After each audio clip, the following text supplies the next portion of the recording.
In this video, I'm going to go over the golden rules of glazing. This is the last step of your piece, making it complete before it goes into the kiln one more time.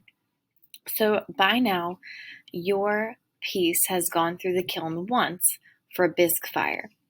And so it is solid, it is not as fragile as it was before the firing, and it's ready to get glaze on it. So we're talking about glaze, not underglaze in this video. Underglaze does not have the same characteristics as glaze. It's more of if you want to paint directly on and you don't want it to run anywhere, that would be underglaze. And you would put a clear coat on top of it to make it shiny. For our glaze rules, there are 3 things that you need to know. First, you want to paint on at least 3 layers of glaze.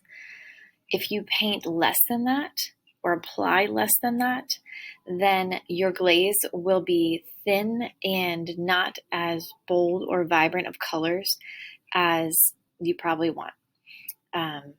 You can do more than 3 layers, but 3 is the minimum. If you were to choose more than 3 layers, I would do no more than 5 layers. Second rule, do not glaze the bottom of the piece.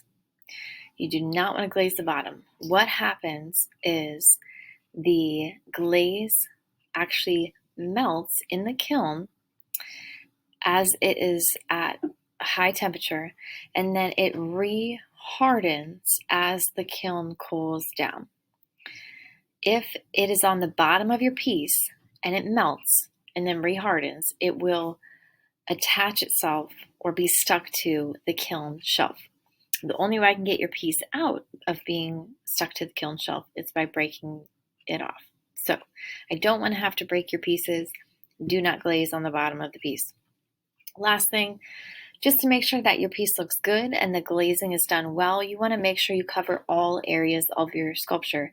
If you have a texture, you might need to dab into the textured areas of your piece. Brushing on may not be good enough to get it into all of the textured areas. Make sure you follow these 3 rules while glazing your pieces to have the most successful piece.